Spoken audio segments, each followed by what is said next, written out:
Shabbat Shalom, amados hermanos. Que la gracia y la paz del Señor sea con todos ustedes en esta tarde de Shabbat. Es un placer inmenso poder compartir nuevamente con ustedes este espacio de adoración, de enseñanza, de estudio de la palabra del Señor. En estos momentos nos disponemos, amados hermanos, a dar inicio entonces a este espacio de adoración, de proclamación y enseñanza de la palabra. Así que les pido que dispongan su corazón, sus mentes y pongámonos y encomendemos este momento de adoración y de alabanza al Señor con un momento de oración. Así que vamos a orar, amados hermanos.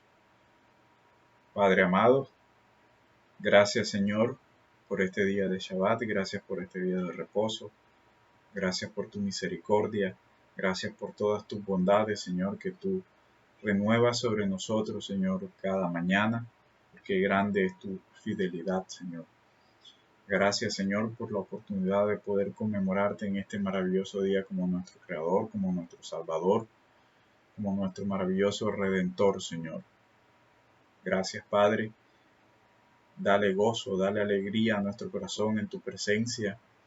Dale a nuestro corazón, a nuestra mente y a nuestro entendimiento la disposición, Señor, para atender a todo lo que tú tengas para hablarnos a través de tu palabra, Señor. Gracias, Padre amado. En el nombre de tu Hijo amado, nuestro Señor y poderoso Salvador Jesucristo. Amén. Bueno, amados hermanos, vamos a continuar la tarde de hoy con la segunda parte del tema que iniciamos el Shabbat pasado, que encontramos allí en el capítulo 1 del Evangelio de Lucas, entre el versículo 46 al 55, el cántico, el himno, la alabanza de María. Iniciamos recordando que habíamos dicho que este maravilloso himno, un hermoso himno, ha sido conocido popularmente como el Magnificat de María. Se conoce así porque su nombre deriva de una expresión latina, la expresión Magnificat, que significa engrandecer. Y este cántico de María ha sido llamado de esa manera por la forma en cómo inicia. Su primera estrofa es: engrandece mi alma al Señor y mi espíritu se regocija en Dios, mi Salvador. Entonces tenemos que María exulta, alaba, enaltece al Señor y por eso se le conoce con el nombre el Magnificat de María. Habíamos dicho que está conformado pues en 4 estrofas: la alabanza inicial, una acción de gracias por las misericordias del Señor, una declaración de profundos cambios sociales de los cuales María habla allí en la tercera, a la altura de la tercera estrofa de su cántico, y cierra con un engrandecimiento por las misericordias de Dios para con Israel. Para hacer un breve resumen de lo que tratamos, habíamos dicho que sin lugar a dudas María, el cántico, la alabanza de María, tiene mucho para enseñarnos.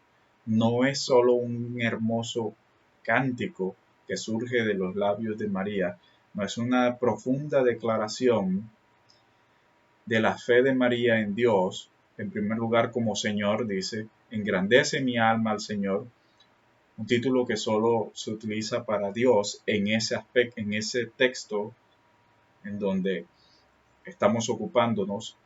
Y en segundo lugar, María expresa un profundo gozo por la salvación que solo hay en Dios, en ese Señor. María también exalta a Dios y lo llama el poderoso, aquel que tiene todo el poder, todo el dominio, toda la autoridad en el cielo y en la tierra, y que ha hecho grandes cosas, que ha hecho grandes proezas a favor de su pueblo, y que ha hecho una gran demostración de su poder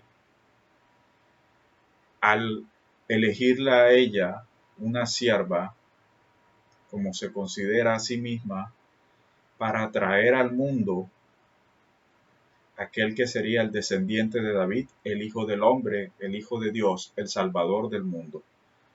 Y por eso ella dice, ha hecho grandes cosas el poderoso para conmigo.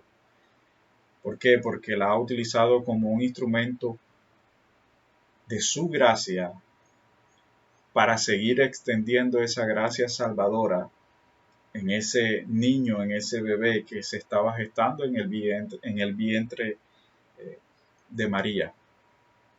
Entonces, sin duda hay muchas cosas que aprender, habíamos dicho, en este cántico de María. Aprendemos sobre el carácter de Dios, aprendemos sobre la humildad, porque María tiene claro cuál es la condición del hombre, cuál es la condición del ser humano delante de Dios. María entiende correctamente el orden de las cosas. Sabe que Dios es un Dios exaltado y que nosotros somos ínfimos delante de su presencia.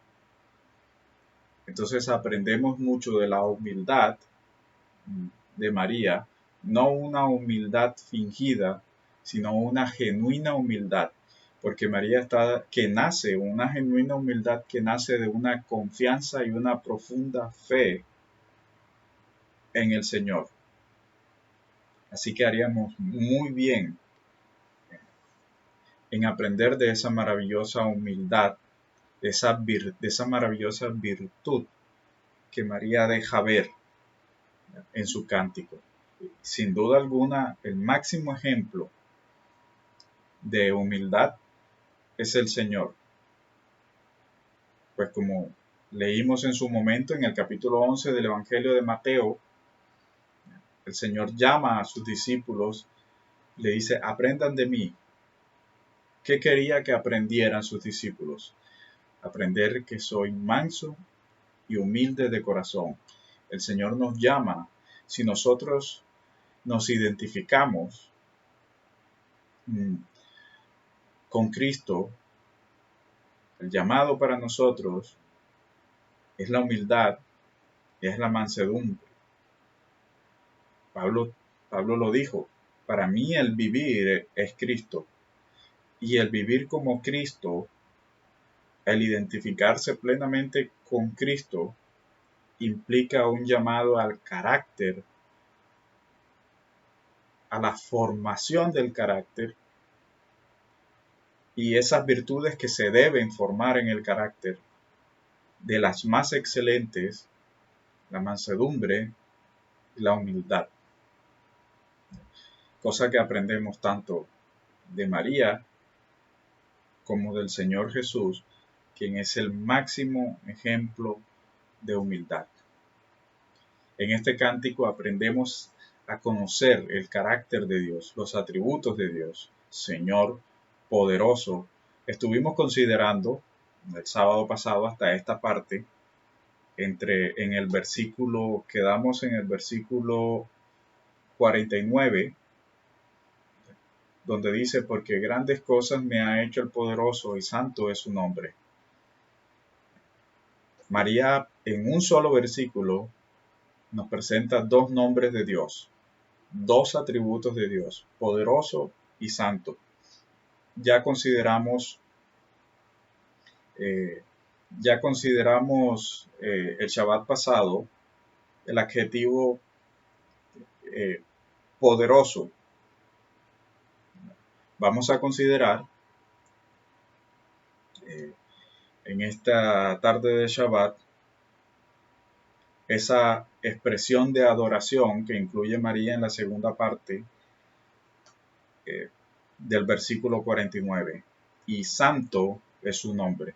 Hemos de decir que de la misma manera en como el adjetivo poderoso se considera como un nombre de Dios, de igual forma se debe considerar así el hecho de que Dios es santo. La exaltación a Dios está íntimamente vinculada con su santidad. Por eso, en el libro del profeta Isaías, en el capítulo 6, vamos a leer en Isaías capítulo 6,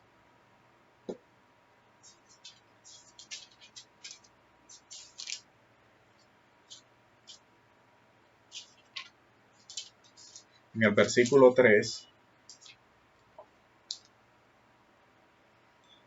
dice que había querubines en la visión de Isaías. Leo para ustedes, voy a leerles para ustedes para ubicarlos, nos ubiquemos en el contexto, en el versículo 1.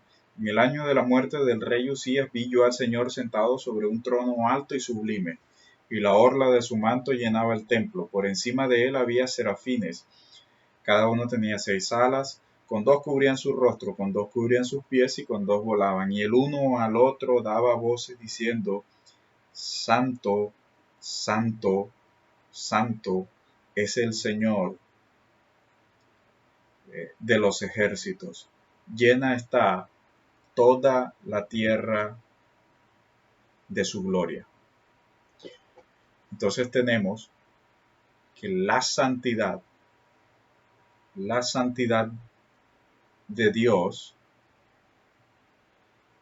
es un motivo de alabanza y de adoración. En ese mismo sentido, Isaías, en el capítulo 57, en el versículo 15, vamos a leer Isaías 57, versículo 15.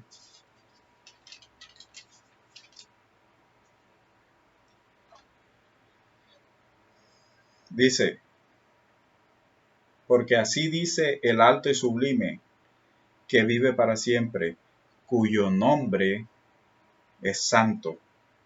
Yo habito en lo alto y santo, y también con el quebrantado y humilde de espíritu, para vivificar el espíritu de los humildes y vivificar el corazón de los quebrantados. Vemos nuevamente que Isaías dice que santo, cuando se refiere a Dios, santo es su nombre. Así se le considera a Dios por su grandeza. Hay otra parte de la escritura que dice, adorad a Dios en la hermosura de su santidad. Eso lo podemos encontrar. El nombre de Dios como santo se reitera mucho en algunas porciones del libro de los Salmos, donde se describe a Dios como santo y que por causa de su santidad, Él es digno de adoración. De manera que la santidad de Dios debe estar estrechamente ligada con nuestra adoración.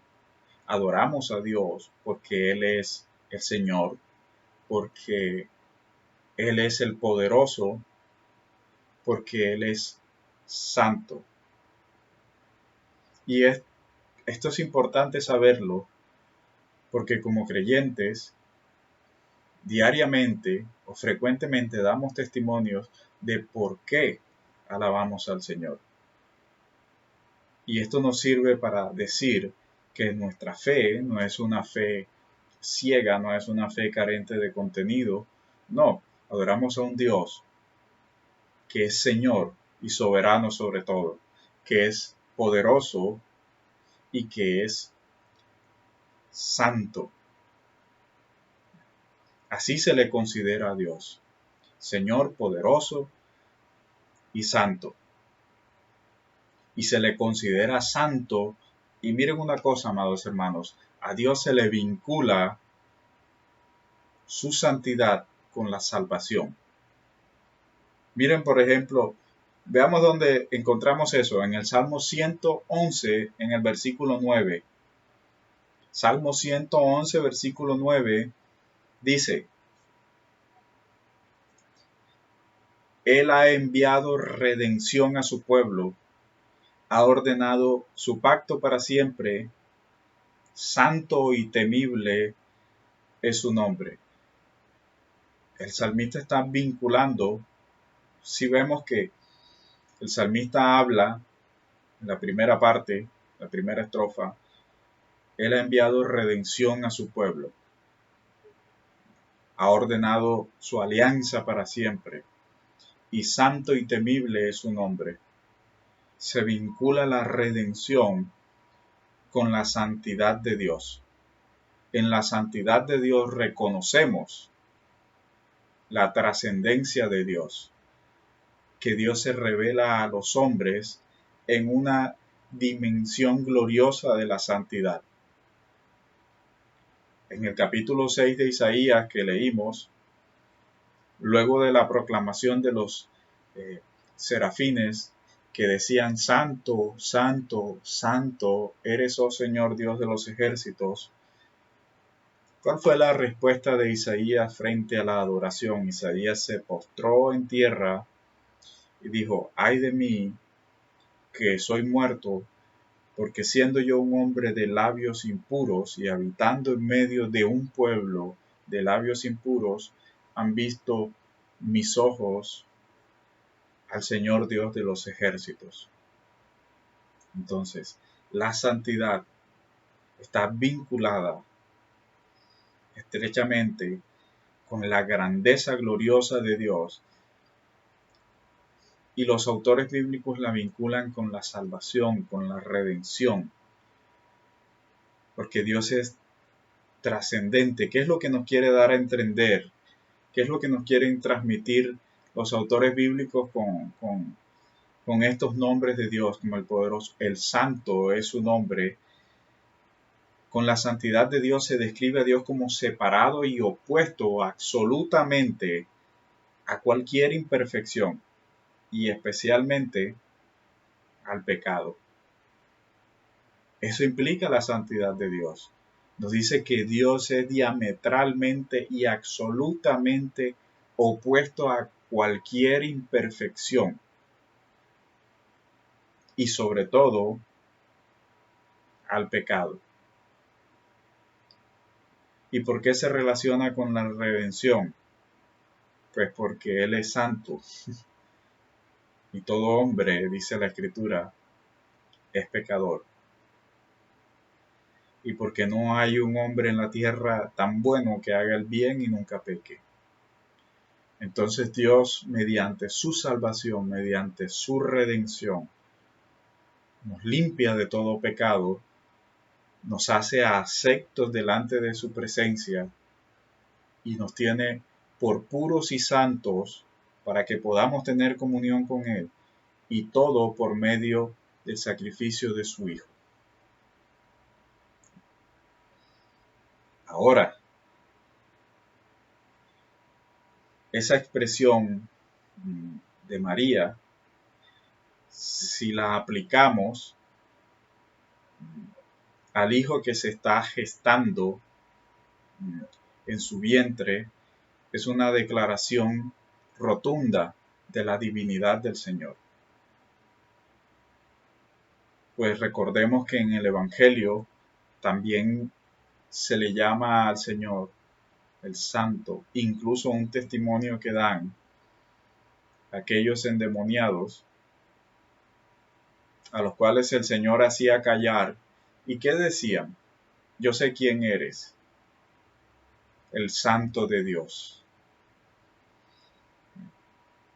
Es decir, aquel que es incontaminado, aquel que es impecable, glorioso.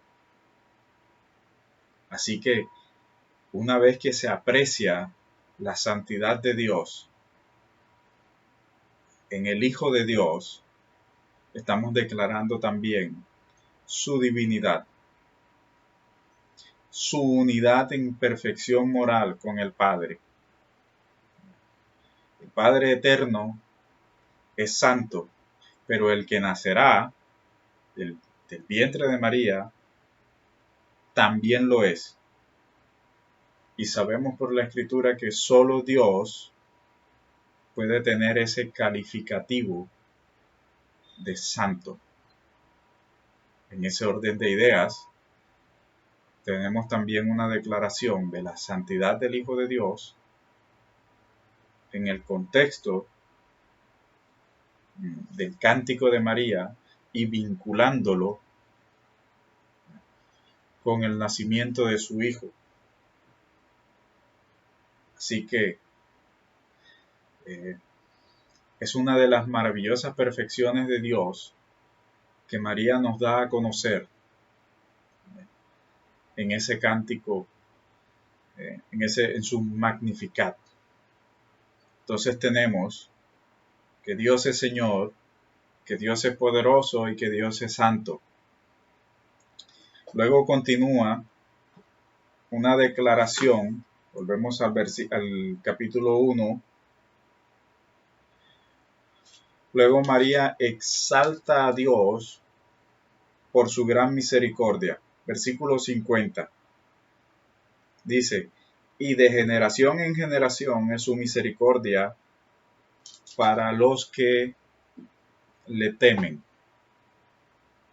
Miren cómo María viene hablando acerca del carácter de Dios. Es Señor, es poderoso, es santo y grande es su misericordia para con los que le temen.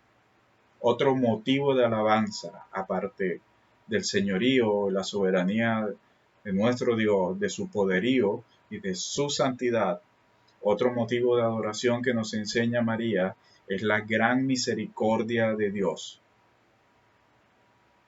La gran misericordia de Dios. María nos está hablando de ese maravilloso amor de Dios que se extiende. María nos está enseñando que Dios es misericordioso porque ama y lo hace siempre. Juan 3:16 es una maravillosa declaración de la misericordia y del amor de Dios. De tal manera amó Dios al mundo que dio a su Hijo unigénito para que todo aquel que en Él cree no se pierda, mas tenga vida eterna. Miren una cosa, la bondad de Dios, la misericordia de Dios, mueve su amor hacia nosotros hasta el punto de retener su mano en cierto momento para hacer juicio y no seamos consumidos. Juan dice, de tal manera amó Dios que dio a su Hijo para que todo aquel que en Él cree no se pierda, sino que tenga vida eterna, para que no se pierda. El amor de Dios revelado en su Hijo es para evitar nuestra perdición, nuestra absoluta destrucción, que vendría de parte de su misma mano como juicio. Pero Dios, por medio de su misericordia, retiene su mano. Veamos, por ejemplo, veamos lo que dice Jeremías en el capítulo 3.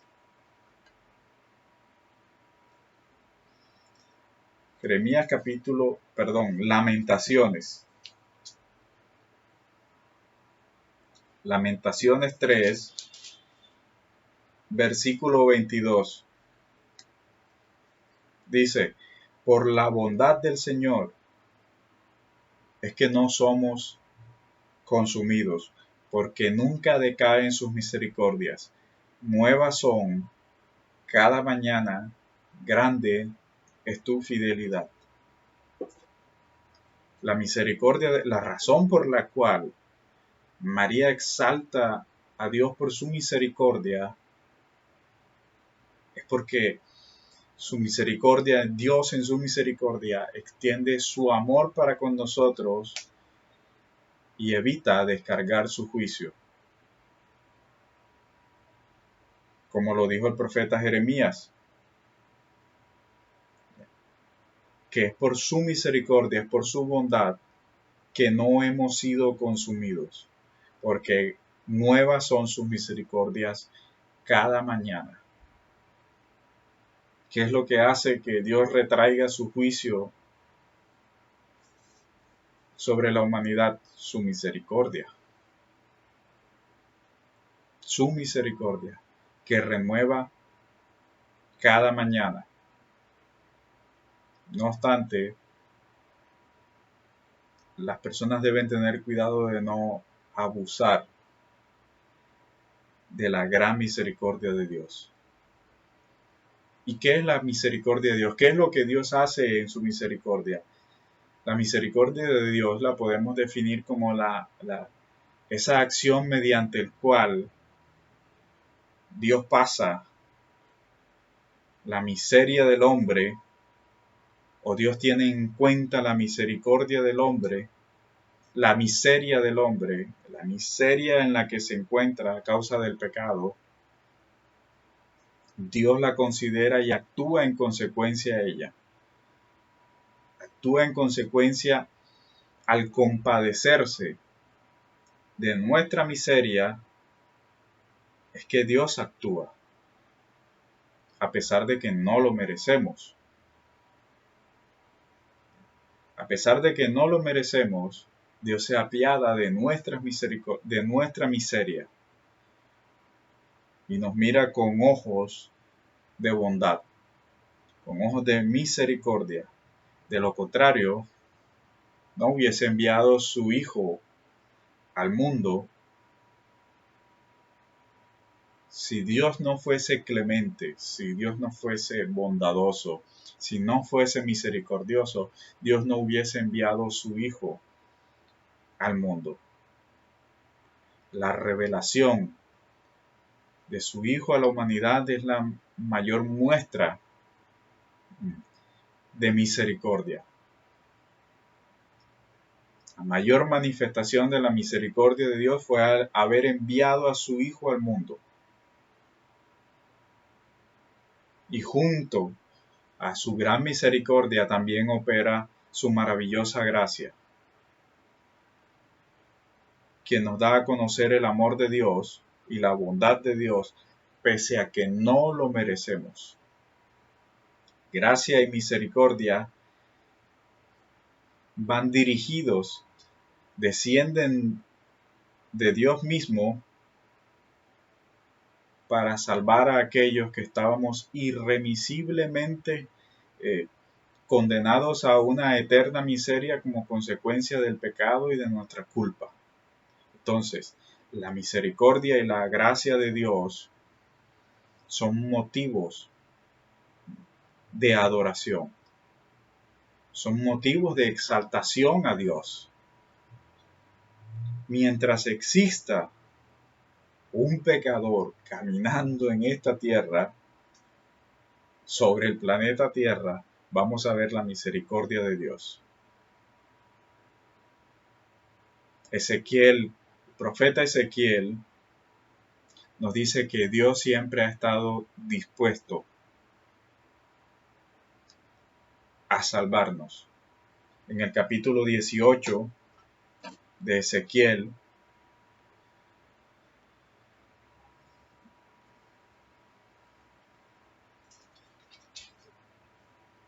en el versículo 23,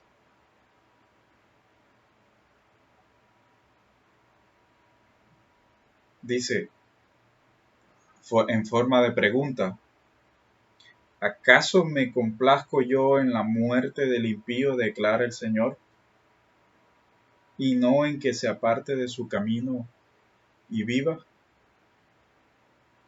Miren que a diferencia, hermanos, a veces es triste ver cómo de pronto algunas personas parecen sentir un poco más de satisfacción en que Dios descargue su ira sobre el impío, y no en que lo salve. Y recordemos que el Evangelio promueve la salvación del impío, no su destrucción. Recordemos que de palabras del Señor encontramos en el Evangelio que hay más gozo en el cielo por un pecador que se arrepiente que por 99 justos que no necesitan de arrepentimiento. Y en el corazón de Dios está su bondad hacia el impío. Dice, yo no quiero que muera, sino que él se vuelva de su mal camino y se arrepienta. En el capítulo 33, en el versículo 11 de Ezequiel,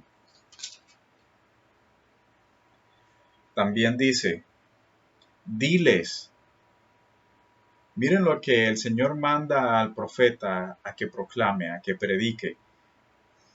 Diles,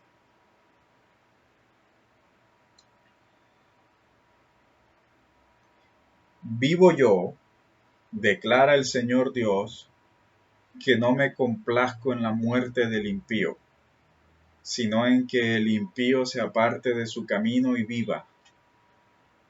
Vuélvanse de sus malos caminos. ¿Por qué han de morir, oh casa de Israel?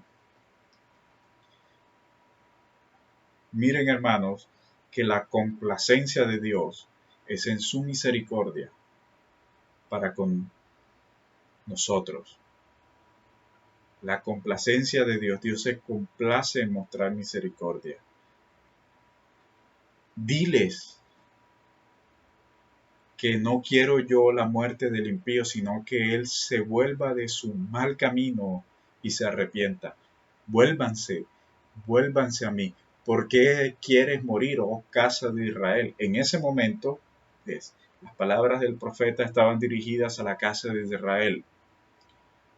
No obstante, el llamado al arrepentimiento, el llamado a la reconciliación con Dios, el llamado a la restauración de la comunión y de la relación con Dios, se extiende desde las palabras de Ezequiel, desde las palabras dadas al Señor por el Señor a Ezequiel en ese momento, hasta nuestros días. Porque todos, absolutamente todos, necesitan de la manifestación de la misericordia de Dios para salvación, y otros necesitamos, tal vez ya no para salvación, pero sí para el fortalecimiento de nuestro caminar diariamente, pues sin Él nada podemos, sin Él nada somos, sin Él no vivimos, ni existimos, ni nos movemos, ni somos. Entonces la misericordia de Dios, Dios es digno de ser alabado por su misericordia, por la grandeza de su misericordia. Grandes son sus misericordias y nuevas son cada mañana. Así que bien haríamos también, la redundancia, en aprender de la grandeza de la misericordia de Dios a través de la alabanza de María. Así que la inamovible misericordia de Dios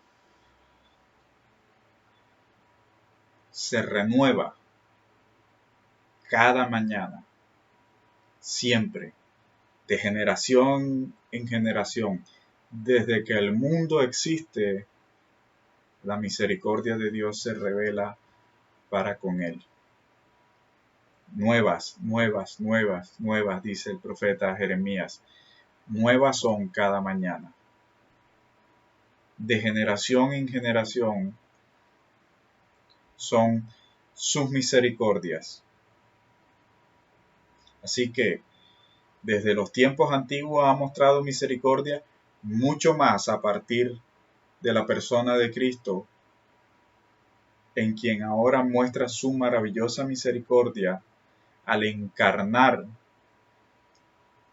a su Hijo en nuestra humanidad para salvarnos, para restaurarnos, para libertarnos de la culpa y del juicio de Dios y traernos de nuevo al seno del Padre.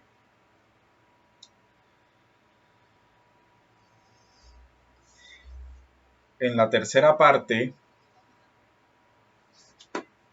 del himno de María, que inicia en el versículo 51, María nuevamente alaba a Dios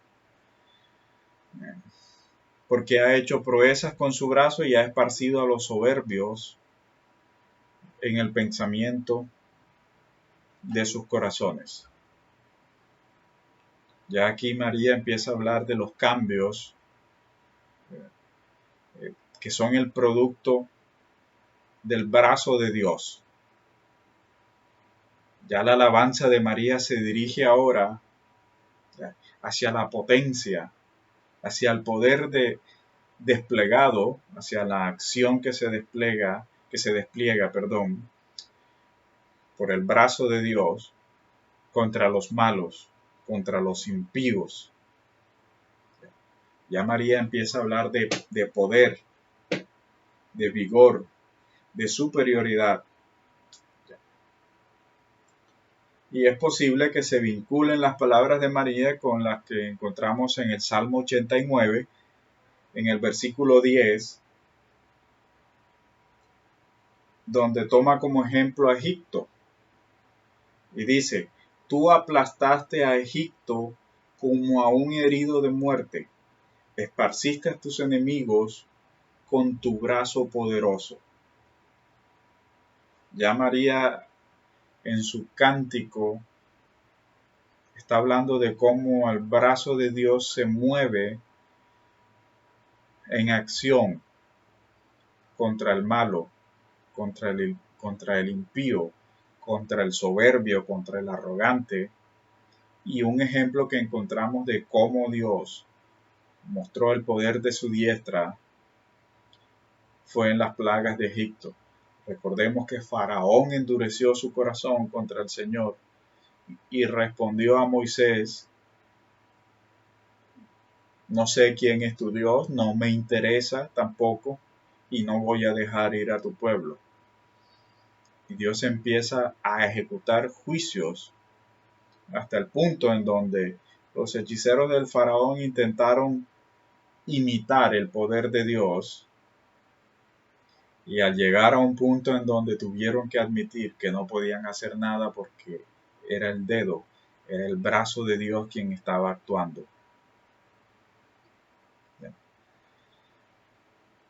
Y el Salmo 89, versículo 10 nos da un ejemplo de eso. Al decir, tú aplastaste a Egipto y esparciste a tus enemigos con tu brazo poderoso. Ya aquí se nos está hablando de que la acción del brazo de Dios va en contra de los malos. Y es una figura que vamos a encontrar alrededor de muchas porciones de la Escritura. Es lo que llamamos una figura antropomórfica que denota la omnipotencia de Dios. Isaías la utiliza mucho cuando dice, el Señor no se ha acortado su brazo para salvar. En otra parte dice, todo el tiempo extendí mi mano hacia un pueblo, mi brazo hacia un pueblo desobediente y rebelde. Por el brazo, por la mano de Dios, por la diestra de Dios, se simboliza el poder, la omnipotencia. Pero en el Cántico de María no se deja de tener en cuenta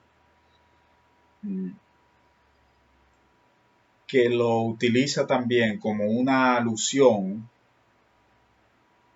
al poder que Dios ha manifestado para con ella, como lo dice en el versículo 35, el poder del Altísimo te cubrirá con su sombra. Es decir, María también experimenta en sí misma No solamente tiene conocimiento de los grandes hechos poderosos realizados por el brazo de Dios en toda la historia del pueblo de Israel, sino que también lo aplica a la experiencia que está viviendo en ese momento. Y él dice, el poder del Altísimo la cubrió con su sombra, de tal manera que ha sido el poder, el brazo del Señor, quien ha hecho posible la concepción virginal, el milagro de la gestación y la manifestación por medio de ella del Salvador al mundo. Ella está dando un testimonio grandioso de que el brazo de Dios se reveló sobre ella para mostrar en el curso de la historia su gran salvación. Así como Dios en tiempos antiguos extendió su brazo y sacó a su pueblo de Egipto con brazo fuerte y con mano extendida, ahora ella dice, Él ha hecho grandes cosas para conmigo, el poderoso, y también sobre mí ha extendido su brazo y ha revelado que llevo en mi vientre al Salvador del mundo, aquel que en una cruz operará la redención de Dios, la redención esperada por su pueblo, que solo su brazo ha hecho posible el perdón de nuestros pecados, la cancelación de todos nuestros pecados y que serían extinguidos por el brazo poderoso de Dios al conceder por medio de su Hijo, por medio de su muerte, la expiación de nuestros pecados. De tal manera que María ve la manifestación poderosa del brazo de Dios desde tiempos antiguos, como ocurrió con Faraón y como ocurrió a través de toda la historia. Otro ejemplo,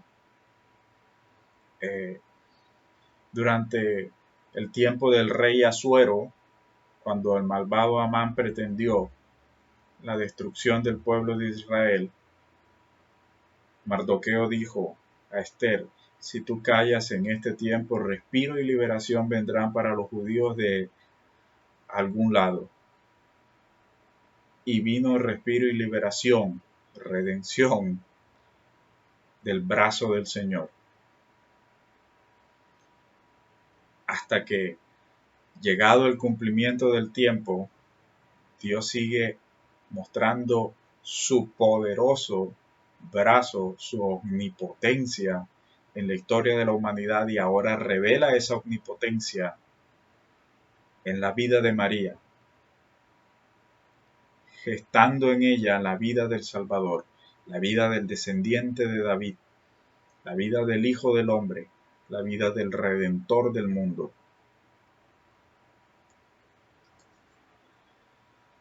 María dice en el versículo 51, ha esparcido a los soberbios en el pensamiento de sus corazones, como ocurrió Faraón. Faraón estaba envanecido en sus pensamientos, se endureció en su corazón y en sus pensamientos, y dijo, no dejaré ir a tu pueblo. Pero Dios extendió su brazo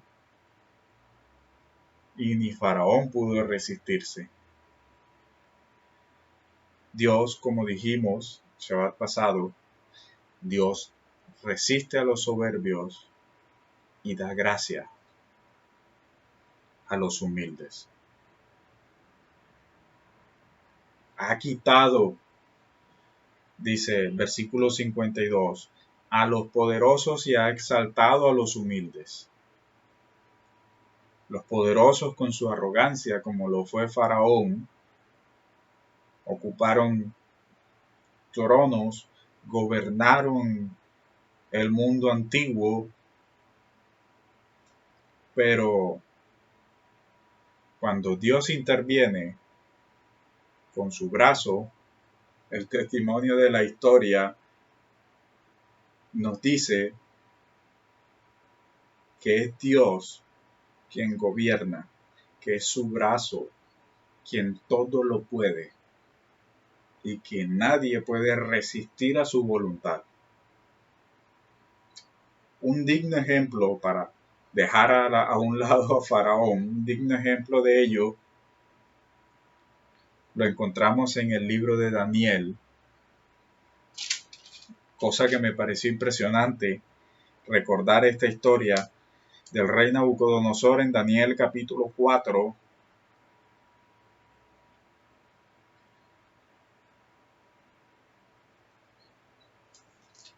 Daniel capítulo 4, versículo 23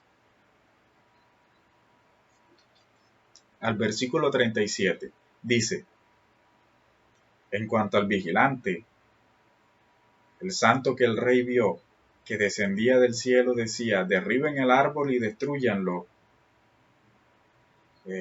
pero dejen el tocón con sus raíces en la tierra, con ataduras de hierro y bronce en la hierba del campo, y que se empape con el rocío del cielo, y que comparta con las bestias del campo hasta que pasen sobre él 7 años. Versículo 24. Esta es la interpretación, oh rey, y este es el decreto del Altísimo que ha venido sobre mi señor el rey. Daniel está interpretando a un rey de un sueño, uno de los sueños de Nabucodonosor. Y dice, versículo 25, será usted echado de entre los hombres, y su morada estará con las bestias del campo, y le dará hierba para comer como el ganado, y será empapado con el rocío del cielo. Y 7 años pasarán sobre usted hasta que conozca que el Altísimo domina sobre el reino de los hombres, y que lo da a quien le place. Miren esto. 7 años pasarán sobre usted hasta que reconozca que el Altísimo domina sobre el reino de los hombres y que lo da a quien él le place. Salmo 24, si no recuerdo mal, dice: suyo es el mundo, su plenitud y todo lo que en él habita. Y Daniel lo dice de otra manera. Versículo 26. Y en cuanto a la orden de dejar el tocón con las raíces del árbol, su reino le será afirmado después que usted reconozca que es el cielo el que gobierna. Impresionante. Lo que Daniel está diciendo a Nabucodonosor: tendrás que reconocer, es decir, saldrás de este episodio cuando reconozcas que no eres tú, oh rey, es el cielo el que gobierna. Es Dios quien tiene todo el dominio. Es Dios quien está sentado en su trono para siempre. Es el cielo quien gobierna. Por tanto, oh rey, que mi consejo le sea grato,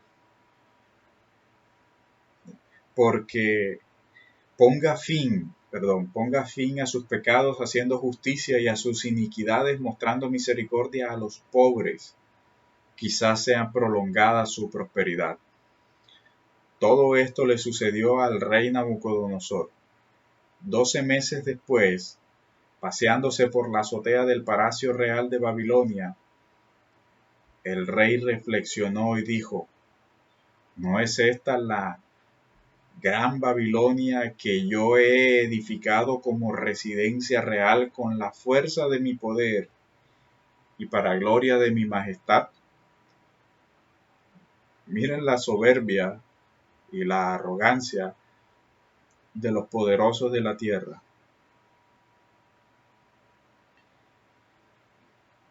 Aún estaba la palabra en la boca del rey cuando una voz vino del cielo: rey Nabucodonosor, a ti se te declara, el reino te ha sido quitado, y serás echado de entre los hombres, y tu morada estará con las bestias del campo. Te darán hierba para comer como al ganado, y 7 años pasarán sobre ti hasta que reconozcas que el Altísimo domina sobre el reino de los hombres y que lo da a quien a él le place. Y en aquel mismo instante se cumplieron las palabras acerca de Nabucodonosor. Fue echado de entre los hombres, comió hierba como el ganado, y su cuerpo se empapó con el rocío del cielo hasta que sus cabellos crecieron como las plumas de las águilas y sus uñas como las de las aves. Pero al fin de los días, yo, Nabucodonosor, alcé mis ojos al cielo y recobré mi razón, y bendije al Altísimo, y alabé y glorifiqué al que vive para siempre. Porque su dominio es un dominio eterno, y su reino permanece de generación en generación. Todos los habitantes de la tierra son considerados como nada, mas él actúa conforme a su voluntad en el ejército del cielo. Y entre los habitantes de la tierra nadie puede detener su mano. Nadie puede decirle: ¿qué has hecho? En ese momento recobré mi razón, y mi majestad y mi esplendor me fueron devueltos para gloria de mi reino, y mis consejeros y mis nobles vinieron a buscarme. Y fui restablecido en mi reino, y mayor grandeza me fue añadida. Ahora yo, Nabucodonosor, alabo, ensalzo y glorifico al Rey del cielo, porque sus obras son todas verdaderas y justos sus caminos. Y miren la conclusión: Él puede humillar a los que caminan con soberbia. Sin duda que la declaración de María es una declaración portentosa del carácter de Dios, del poder de Dios, de la omnipotencia de Dios. Así es como se alaba, así es como se adora, con una conciencia profunda de la grandeza y de la majestad de Dios. En todos los aspectos, en todas las dimensiones, en la historia, a través de la historia, de manera personal, Dios es quien gobierna. El cielo es quien gobierna. Él hace lo que le place.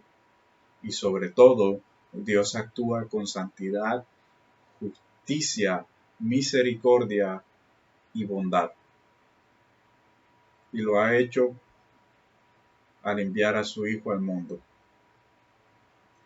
En el versículo 54 encontramos otro motivo de adoración, de alabanza, de engrandecimiento al Señor, cuando dice: ha ayudado a Israel su siervo, para recuerdo de su misericordia. Nuevamente, este cántico nos enseña que Dios debe ser alabado por su misericordia, por la misericordia que ha mostrado para con su pueblo en la antigüedad. El nombre Israel es un nombre que vino de parte de Dios para el patriarca Jacob, y que se usó, como sabemos, para designar a todo el pueblo. Y es un nombre que está vinculado con un programa, con un plan de Dios. Dios no designó a Jacob con ese nombre de manera caprichosa. Todo lo que Dios hace tiene un propósito. El profeta Isaías, en el capítulo 51, entre los versículos 8 y 9,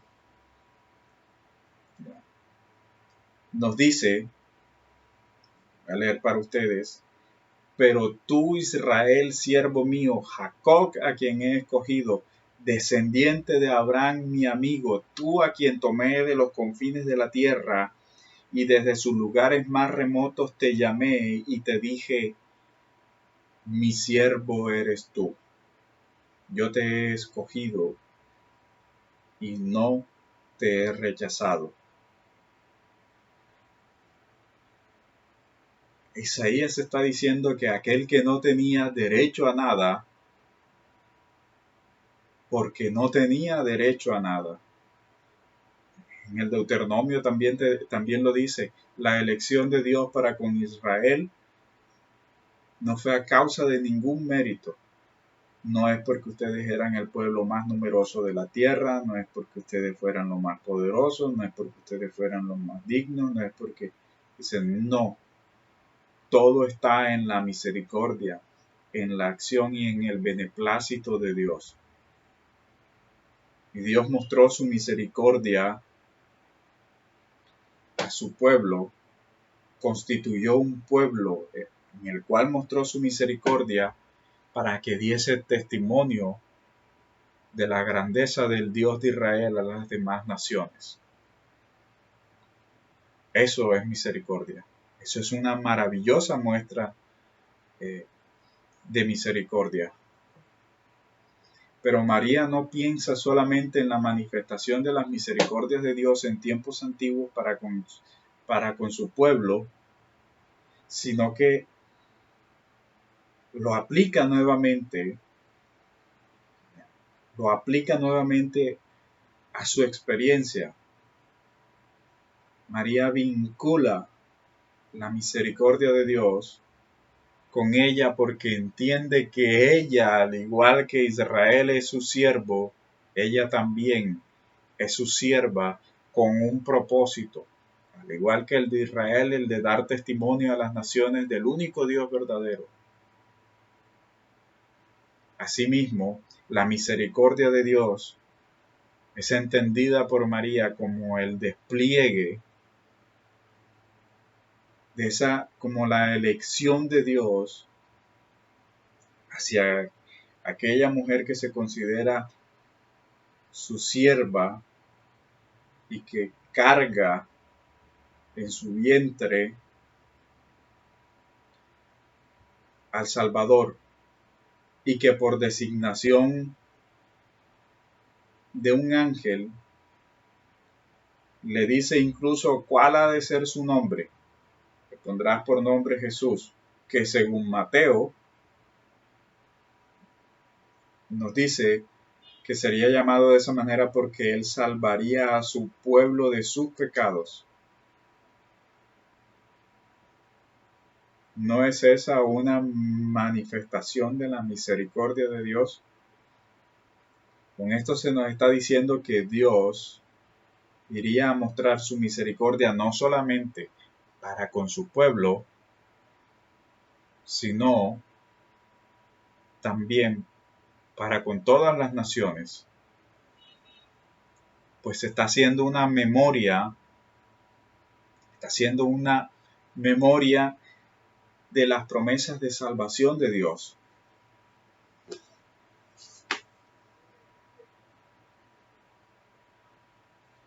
María está diciendo que Dios ha ayudado a Israel su siervo para recuerdo de su misericordia. La ayuda de Dios para con su pueblo. ¿De qué manera Dios ha ayudado a su pueblo? Dios ha guardado, ha cumplido con cada promesa. Y recordemos que las promesas de Dios tenían el propósito de cumplirse en la persona de un Salvador. Pablo dice en Gálatas, pero llegado el cumplimiento del tiempo, Dios envió a su Hijo, nacido de mujer y nacido bajo la ley, para que redimiese.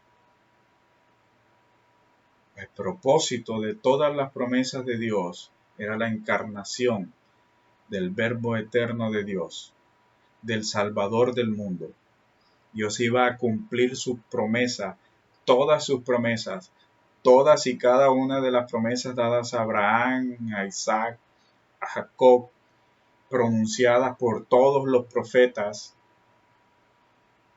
por Moisés desde tiempos antiguos, tenían su pleno cumplimiento en la persona de Jesús, el Verbo eterno de Dios, y que por medio de la entrega de su vida seríamos rescatados del poder del pecado. Una promesa hecha para Israel y para todas las naciones. Por eso dice, tal como dijo a nuestro padre Abraham, tal como dijo a nuestros padres, a Abraham y a su descendencia para siempre. Recordemos que una de las promesas de Abraham era, en ti serán benditas todas las familias de la tierra. En ti serán benditas todas las familias de la tierra. En tu simiente. Y Pablo dice, la simiente, no hablando como de muchas, sino como de una sola, la simiente es Cristo. Es decir, que todas las promesas hechas a Israel se cumplen fielmente en la persona de Jesús. Recordemos que el autor de la carta a los Hebreos dice que Dios había hablado, en el capítulo 1, versículo 1, Dios habiendo hablado en otros tiempos a los padres por los profetas, en estos últimos tiempos nos ha hablado por medio del Hijo, a quien constituyó heredero de todo. Es decir, que el Hijo es el que recibe todo. El Hijo es el heredero y el cumplidor de todas las promesas de Dios. Y por eso tenemos la plena confianza de que Dios cumplirá todo lo que ha prometido para su pueblo y para sus hijos. Tal cual como dijo a nuestros padres, dice, a Abraham y a su descendencia para siempre. Estas últimas palabras del versículo 55 del Magnificat de María,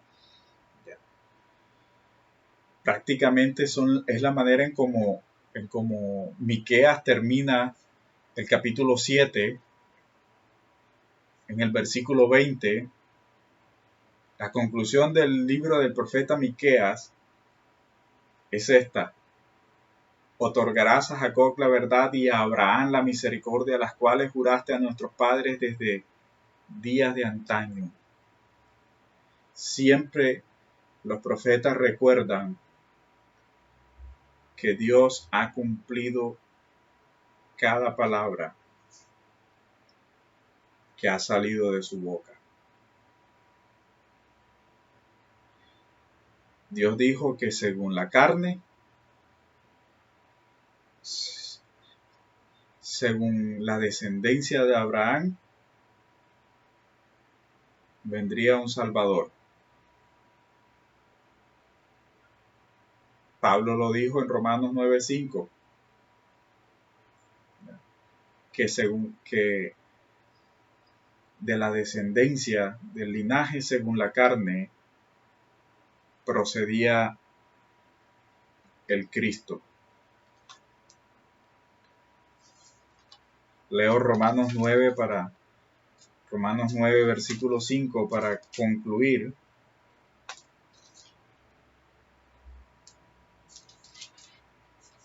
La enseñanza de la tarde de hoy.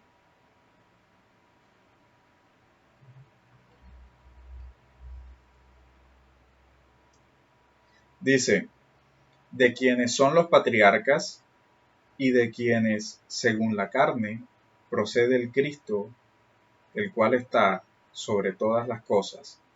Dios bendito por los siglos. Amén, dice Pablo.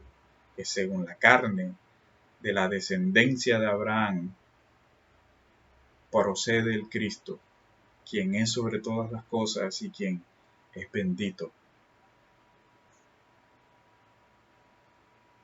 La pregunta es, después de considerar todo esto, ¿tenemos motivos profundos para adorar, alabar y exaltar a Dios como los tiene María? Claro que sí.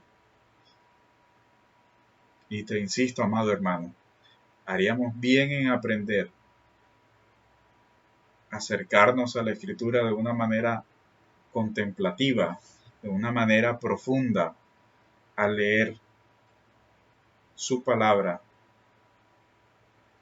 y darnos cuenta de que la grandeza de Dios, de que Dios es digno de ser alabado por su grandeza.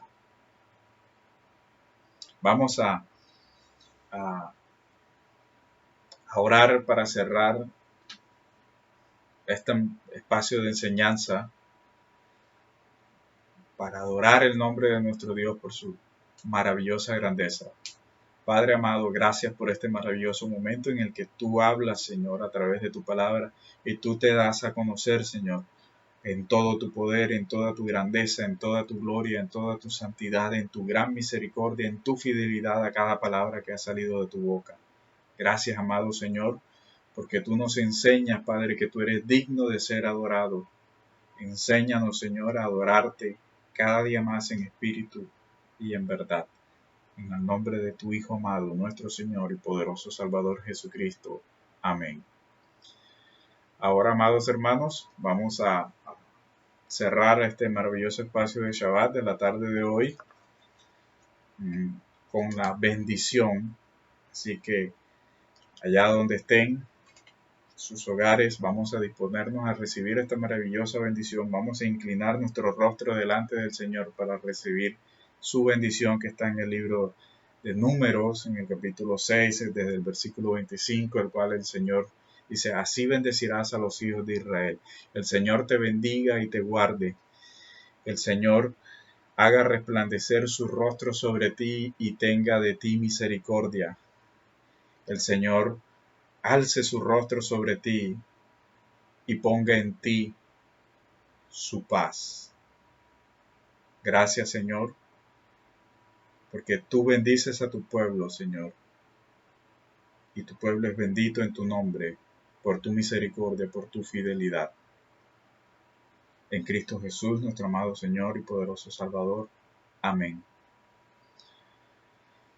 Por último, amados hermanos, a manera de anuncios, pues insistirle como siempre que sigamos orando, que sigamos perseverando en oraciones, en súplicas, en ruegos, en acciones de gracias al Señor. Hay mucho por lo cual orar. Hagan saber ya saben que pueden hacer saber sus peticiones de oración al grupo o por este medio también. Pueden escribirlas y las veremos y las tendremos en cuenta. Sigamos orando los unos por los otros, por nuestras necesidades. Sigamos dando gracias a Dios por su maravillosa misericordia sobre nosotros cada mañana y por su gran fidelidad. No siendo más, amados hermanos, les deseo un maravilloso y feliz inicio de semana. Shavuot Tov.